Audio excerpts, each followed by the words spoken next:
The past week or so, Bob Nielsen has been somewhat of an enigma in that he's been both sought after and at the same time very hard to find. We hadn't spoken to Nielsen since last Wednesday when it was announced that he was one of 3 finalists for the open head football coaching position at Western Illinois. With that national championship last season and the thought of a repeat championship this season, he said coming back to college was an easy choice. He won't know for sure his status until later on in training camp. The season starts a month from today, the regular season that is, so we'll know by then whether Odom is a member of the Chargers. Tom, the numbers of this game are really indicative of how big a matchup it really is. Obviously you can hear the Hermantown band behind me, but the Hawks have scored 78 goals in their first 10 contests coming into this matchup. Duluth Marshall has scored 41 goals in their 11 games this year. Hermantown ranked 4th in Class A. Duluth Marshall ranks 7th. Zach, in for Tom with a preview of sports tonight. Zach? We didn't need a study to tell us that, Kevin. We all know that already. Minnesota Nice, right? Absolutely. We're going to talk a little UMD today, though. We'll hear again from the Dogs' new football coach and athletic director. They're both very nice. Plus, we'll talk about getting back into the swing of college hockey. Holiday break almost over for the UMD men. The Dogs' win against Upper Iowa last weekend marked their 17th straight victory, dating all the way back to the beginning of last season. Joining me right now, Isaac Odom, former UMD Bulldog running back, former San Diego Charger running back. Isaac, you spent about a month out there in the NFL, a bona fide professional player. Zach Schneider joins us now. Zach, that certainly didn't take long. No, it happened fast, Jen. And we said Wednesday that UMD did have the people in place to fill these roles potentially if that's the way they wanted to. That proved true today. Not only was Brown participating in the Wilds camp this summer, he also took part in the camp of the Philadelphia Flyers. I took a sneak peek at these babies. They are big and shiny. UMD captain from last year, Mike Montgomery, was just here on stage. He looked at the rings and all he said was, that was pretty cool.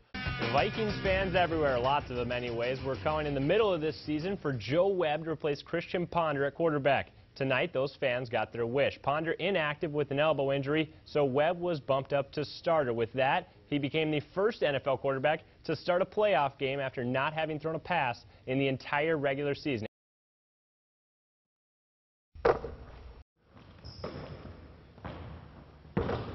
Basketball only lasts so long, so I just want to become the best player that I can, and when I'm done, I don't want to have any regrets, just that I worked as hard as I could.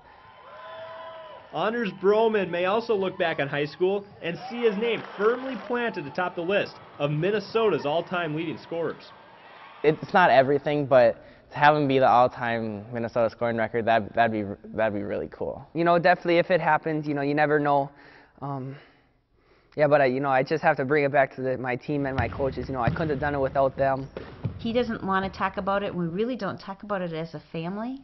It's not something that we dwell on or talk about. Minus the Bromans, plenty of people are talking about the career Anders has put together. He has 3,834 points headed into his senior year. That's just 252 points shy of the all-time state record. In his whole career, to score that many points, plus be unselfish and just be a leader for the team, it's crazy what he's done. To be this good, you have to work. Last one.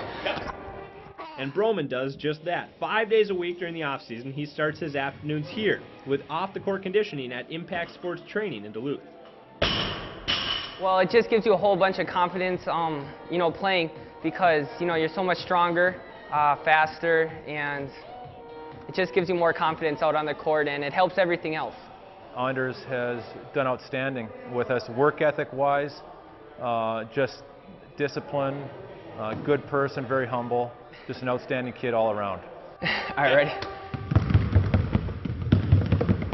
On the court, and Broman's regimen isn't any less strenuous. 400 makes per day. That's his off-season schedule. He does that 6 times a week. 2,400 made baskets per week for Anders Broman. Combine those 2 workouts with a third 6 days out of the week and add that to the everyday rigors of being a high school senior. For Broman's father, that type of workload is something to be proud of and worried about at the same time. We use the analogy of the window shutting. It's closing every day. Don't miss a workout. Don't miss a practice. And Anders took it to heart in such a way where it's almost, sometimes I get a little bit nervous that he's doing too much. Even with Dad's warning, a recent commitment to Division I South Dakota State makes Anders say now is the time to work more, not less. That was my dream to play Division I. So, it's crazy to think that, I accomplished it, but, now I gotta, it's not over now. I gotta work even harder now to become an even better player because, it's a whole different game going from high school to college. That last year high school should be a special one, though, with a possible scoring title and a second straight state tournament in the offing. Still, Broman would prefer not to talk about it. You should never be talking about yourself, just let others talk about yourself. I just try to go out and, let my actions speak louder than words. He has certainly done that, and thus far, given us 3,834 reasons to remember him. In Duluth, I'm Zach Schneider, reporting. At number 3 this week, we'll go with Jordan Paratello to Scott Webb. This play ended up as the game winner, sends Greenway Nashwauk-Keewatin to the Class 3A state football tournament. They win 14-7 on Friday night over Cloquet. Later, Jake Jensen breaking a big one here up the middle, cut to the near sideline, about 25 yards on the carry. And of course, you dance with the one that brung you. Jensen gonna punch it in on the very next play. Little how do you do here at the goal line. 9-0 Saints led in the first quarter. Rapids Matt Soderberg with the shot. Jace Luoma with the tip in front. That makes it 1-0 Thunderhawks in the first period. Opening minute of the second period. Now the Lumberjacks find the equalizer off the stick of Justin Heyman. 1 goal apiece. This game's tied. First quarter, Hounds quarterback Alex Toscano running. He's going to pitch it here. The referees rule this a legal pitch. Looks like it went forward. Quentin Coleman ends up with it. He ends up in the end zone for East. 7-0. Greyhounds with the lead. Jim's first point goes to East. Elena Lushine with the kill. The Hounds up 1-0 in their new home. Lushine also with the first ace in East's new place. Rapids can't handle that serve from Lushine. This later, Danielson again, clever step over, turns his defender inside out, and this time he beats Campbell to the low left corner, 1-0. And we pick this one up in the 5th inning. Carleton leading 1-0. Kristen Lottie hits into a fielder's choice. Deanne Bierkley in to score. 1-1. The game is tied, and that worked for Tigers pitcher Sarah Sauter. This one of her 13 strikeouts. For the first time in 2012, the St. Scholastica football team put on the pads Tuesday afternoon. Keep going. There you go. Come on. But for one of the Saints' new freshmen, it was the first time ever in football gear. I was really nervous that they wouldn't be receptive, but the response that I got from not only the coaches but the teammates as well was incredible and overwhelming, and they helped me out in so many ways that I didn't think they would, but they definitely did. Laura Bakken of Cloquet spent last season as a cheerleader for Saints football. After watching for a year, though, she decided she wanted more. I've always cheered because I love the sport, and I wanted to get close to the sport, and I wanted to be right there in the action. And I remember standing on the sidelines and being, this isn't quite close enough. I want to be closer. I want to be right in the action. The first step for Bakken toward her goal was a conversation with St. Scholastica head coach Greg Carlson. Came out last January and asked to join our team, and she went through our off-season conditioning program, went through our spring practices, so she's out here today working on her kicking skills. Skills that she plans to continue improving with the hopes that one day she'll be helping her new teammates win football games. Eventually, over my career, I'd really like to play in the game, but I really just want to work on my ability and get to be the best player I can be. And if that means sitting off the bench the whole career or making a field goal, I'd like it to be the second one. Good. I like that. It's a dream. It really is a dream. If you have the love, do it. That's what I'd say. In Duluth, I'm Zach Schneider, the Northlands News Center. Back to pass, hurry up offense, throws it to the end zone. Joey Reichert for 6, number 6. His long blonde hair makes him very easy to recognize for UMD fans, but junior wide receiver and Superior native Joe Reichert has a few other traits that make him very easy to pick out on a football field. A whole lot of energy. He's pretty much the energizer of our crew. You know, Joe's a guy who leads by hustle, and he will outwork any opponent on the field and takes an immense amount of pride in that. And you know, he helps bring our younger guys along. Those younger guys are sophomores Zach Zweifel and Aaron Roth, both of whom have become integral parts of this Bulldogs offense. That's at least partially in thanks to the mentoring efforts of Reichert. When Roth and Zweifel came in, just young guys, so I just tried to put myself out there and help them, teach them, guide them through. With a team-high 18 catches and 3 touchdowns through 4 games, it's clear Reichert's role on the field for the Bulldogs is expanding as well. He's quickly turning into one of the favorite targets for senior quarterback Chase Vogler.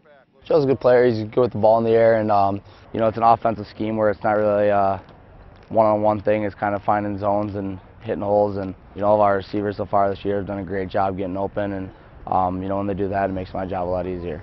So with whatever he's asked to do, on the field or off for these Bulldogs, Reichert says he'll oblige with a singular objective in mind.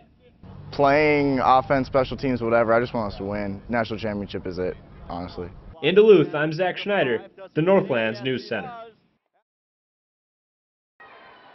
Travis Samuelson looking ahead. He finds Alex Thompson as Alex Thompson drives wide on the play. Save made by Caden Flaherty, holding his near post very nicely. Now Levi Tallarico cuts to the middle. Backhand shot. Save made. Goal on the rebound. Levi Tallarico.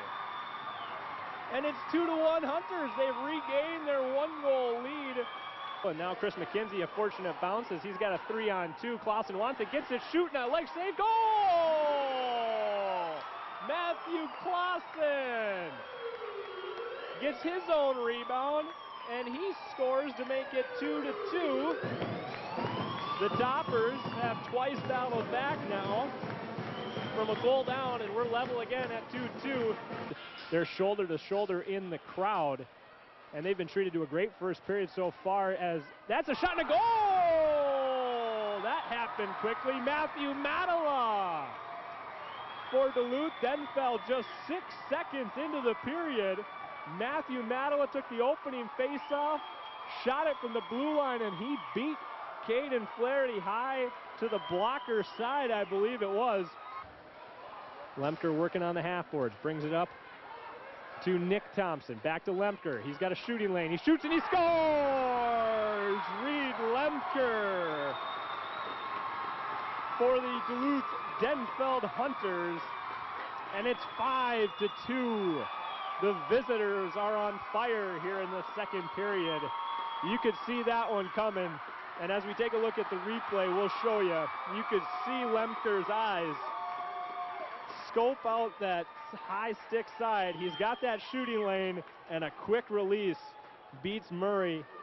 Now Nick Thompson on the far half boards. He flips up in the air. He finds his big brother, Alex Thompson. He's got Levi Tallarico with him. 2-on-1, shot and a save, and a goal! Levi Tallarico has scored, and it's 6-2. Duluth Denfeld is leading Duluth Marshall. Now their 4th goal of this second period.